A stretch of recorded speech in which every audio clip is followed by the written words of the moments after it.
Hello, one and all, it's Nerdcraft here, bringing you game one of a best of three series here, spawning on the, say, the lower half, lower left corner, southwest corner of GSL Daybreak is going to be none other than our purple Zerg player, Alien Invasion's very own Cytoplasm, and his opponent here spawning on the upper right hand corner, or the northeastern position. So we kind of have like an Arizona versus Maine thing going on here. Is going to be our blue Terran, none other than one of the best Terrans out of Europe, EmpireKas himself. Now, GSL Daybreak, of course, considered somewhat of a newer map. You know, it was released last season, I believe. And now Season 8 comes around, and aside from Battle.net deciding that I shouldn't be a gold player anymore and put me back down to silver, some new maps have come out, and I haven't really been able to play on them. But Daybreak, by far, my favorite map. I'm a Terran player, and I love playing this map against Zerg because I do this really wonky build. I get a 13 supply depot here, and then 13 and 14 barracks, or 13-13 most is usually what I do, and then it's just, you know, I can safely take that. But you know, enough about my play style here. Cytoplasm, our purple Zerg, is a little less known of a player. He is from Sweden, and he used to be part of, I cannot actually remember the last team that he was on. Forgive me, but I remember casting this guy one time during he had a best of three series against Straylock, and this is on my YouTube channel, so go look this up. It was a really good series, I thought, and one of the better ones, I'd say, during that earlier casting career of mine. And this was like at the height of Straylock, when like the only person in Europe who could beat him was White Raw, maybe Naniwa every now and then.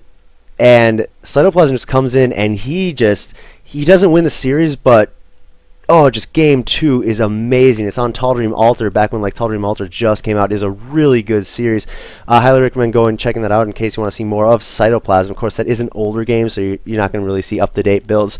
Now here we have Kas going down for that 16 command center, which, you know, may seem, look, of course, my old self would say, oh, that's really early. You know, he's going gasless expansion against Zerg. That's crazy. But this game has been changing so much, and I am totally aware of how much this TVZ matchup has been changing, because I am Terran, and I'd say TVZ is my best matchup. I like to talk about myself a lot. What can I say? Here we have Kas and Cytoplasm. Now let's talk about myself. Oh yeah. But that aside, it's just been such a very God, what's the word? It's changed a lot, you know, from the original Reactor Hellion opening to pressure that 15 hatchery to, since the Queen buff, we see things from Zerg such as the 4 Queen, 6 Queen build get ridiculous amount of creep spreading. I love how creep is now such a large priority for Zerg players. You know, it really, you might say that, oh yeah, well, what about NSOS Seal, or, you know, Rhett and all those other, or TLO is actually really ridiculous at all those other players who are really good at spreading their creep. Yes, but there's only really a handful of players who spread their creep very well, and now it's just everyone is spreading their creep so consistently. It's so nice. It's kind of like, it's kind of cool, because it's how you see that Blizzard kind of wanted the game to develop, but now is developing in a completely different way. It's amazing. Here we see Kas going for that standard Reactor Hellion opening, most likely just going to get 4 and use it to control the creep spread instead of going and trying to pick off some drones, just because it's really hard to get in there now with those queens, with that queen range upgrade. So they have a range of 5 now, and of course their air has always been 7. Rotron up here, coming up for Cytoplasm. Now Cytoplasm, since he isn't really well known, I don't know much about him. Kas, of course, is very known for sitting back, getting his big army up, very conservative play style. And we actually are going to have this followed up by a Banshee. I don't know if it's going to go for a cloak or not. He does have 2 gas, all mining, and he is banking some gas. He's going to be up at 200, and he's going to put down his 3rd command center. This has been a very common build that we've been seeing Terrans, how do you say, we're kind of replacing that Reactor Hellion opening. Usually you'd see the Reactor Hellion opening straight into Marine Tank and then push from there.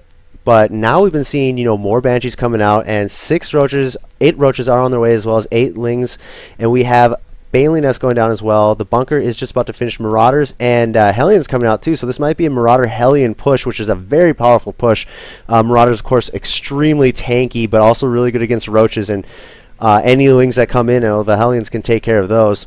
So the first Hellions are actually just finishing. No, I was about to say there has to be more Hellions. I must have lost track of them. Yeah, because this guy's. I think they just kind of got caught out of position. Sorry about that. Missing it. It's been a while since I've actually casted. I've been concentrating more on improving my play than. Oh no, there's the Hellions right there. Never mind. Yeah, I've been working more on improving my play instead of casting. No, those two were taken out. Man. I'm all over the place now. I'm just like, oh, my head is all spinning. Now we're going to have a huge roach ling pressure coming up here. It's going to most likely be a roach baneling bust here, as we see that the banelings are morphing here. 7 banelings. I hate this build so much. Koss trying to get that second bunker up. Going to send the Hellions here. See if he can pick off as much as he can. A Marauder is in that bunker, but the roaches here going to be in the front. Going to make sure those Hellions cannot be taken out. The Hellions are just about to finish. Now the roaches are engaging those bunkers, but they're not actually taking out the bunker. SCV's repaired it. Oh man, the Banelin's going off on a bunch of SCVs. The bunker is down. The second bunker had absolutely nothing in it. Luckily, the Banshee is out, but there is no wall off here for Koss. And now Cytoplasm is just going to run in here. Is going to go for Tech and SCVs. Actually going to be going for SCVs. And we have SCVs versus Roaches and Lings. Never a good fight for the SCVs, as we can see here. 20 SCV's been killed already. This might be a game ender here for for Koss, but no, he does clean it up after losing a grand total of 24 SCVs. 2 roaches still over here. Didn't lose the base, and he does have that third command center, so Koss is not totally out of it yet, and Cytoplasm has not expanded yet. He's still on 2 base. He should have a third by now in most cases. He's getting double evolution chamber and layer, so he might transition into either Mutaling, or he just might use this to upgrade those roaches, get glial reconstitution, maybe even tunneling claws and burrow. We will find out. 20 lings being made right now. That is kind of going to tell me he's going to shy away from the roaches, since he already used so much gas with those roaches and banelings. No, I don't want the rocks. I don't get that. It follows the rocks vision when you click on the portrait. If it makes no sense to me. But as I say, he probably got the Evo Chambers for Spore Crawlers too. We do have 2 Spore Crawlers being made. Since he used so much gas though with those roaches and banelings, he's going to try and stick with as much lings as possible. Very few roaches. He is getting level 1 melee and level 1 carapace, and establishing his third over here. The Banshees are going to see that, and we have 4 Hellions coming up along the side them. Coming up from behind as well, going to be putting some pressure on this third. Now we do have another push of a lot of lings here. They are not upgraded. Most likely going to come over to see if the third has been established, which he's going to see. Oh, no, there's no third. All right, so he's definitely behind economically. I think I'll just make 18 Banelings and crash into him. Third was canceled here. So Cytoplasm looking to end this game as fast as he can after that Roach Baneling bust. And now the Banelings have finished. Most likely actually getting layer. Just thought of this layer to get the Baneling speed. But no, he is going to come in with this. There are no bunkers in the front. There's a handful of Marines here. This is not going to be good for Koss at all. And now those SCVs are going to just be destroyed by the Banelings. Actually, no, the Banelings here going for the main base here. Going to try and take out production or the SCVs in there. Oh, no. Oh, I can't bear to watch this. Oh, the Banelings going off on so many SCVs, and there's still plenty of Banelings to take out even more SCVs. Takes out 2 there for 2. Not exactly the greatest exchange, but that Baneling really wants to die, as it so does on the SCVs. And the Lings over here cleaning up the rest of the SCVs in the base. 61 SCVs by the 12-minute mark. That is crazy.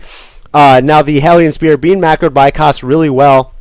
And right now, it's definitely done for Koss. There's no way that I think Koss could win this. If he's staying in this, he probably has an idea of what he's going to do, transition to. He is getting the armory. The Spire's on its way, so those Mutalisks, he could easily make a Thor, but the problem with making the Thor is that he has no income. If we look at his income right now, it is 760 to 1360 with Cytoplasm in the lead. He's reestablishing that third right there. We have no gas coming up for Koss because he needs the SCVs for minerals. So sure, he can make a single Thor. He has enough gas for it. Yeah, he still has enough gas for it, but he just has no minerals.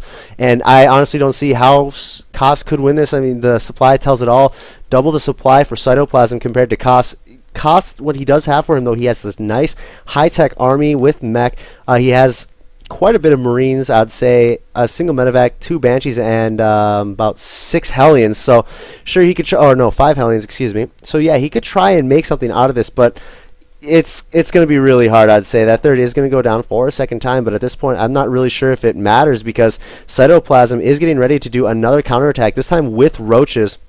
He's going to try and take down this orbital command center. That third command center is still there and producing SCVs, but Kas here pulling his SCVs back, trying to get up a bunker there to wall off, but no, the roaches come in already, and Kas's army is over here. He's going to try and see if he can kill Cytoplasm here. Oh, hey, his entire army's at my base. I might as well see if I can get a base race situation going off here. 10 roaches are being made. 2-2 is on its way, as well as centrifugal hooks.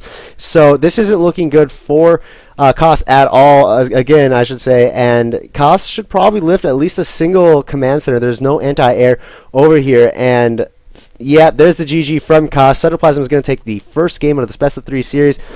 Oh man, I'm so glad I got to find a Cytoplasm game. I'm a really big fan of him, actually. I'm like totally the StarCraft 2 hipster nerd. Just like, oh yeah, Cytoplasm, because he was at the recent DreamHacks. He's like, Cytoplasm, please. I've been watching that guy since before you knew he existed. It's like, yeah, I totally watched him before he was mainstream. It's like, I don't get hipsters. I don't like hipsters that much either. But anyway, stick around for game number 2. My name is Nerdcraft. I'll see you guys then.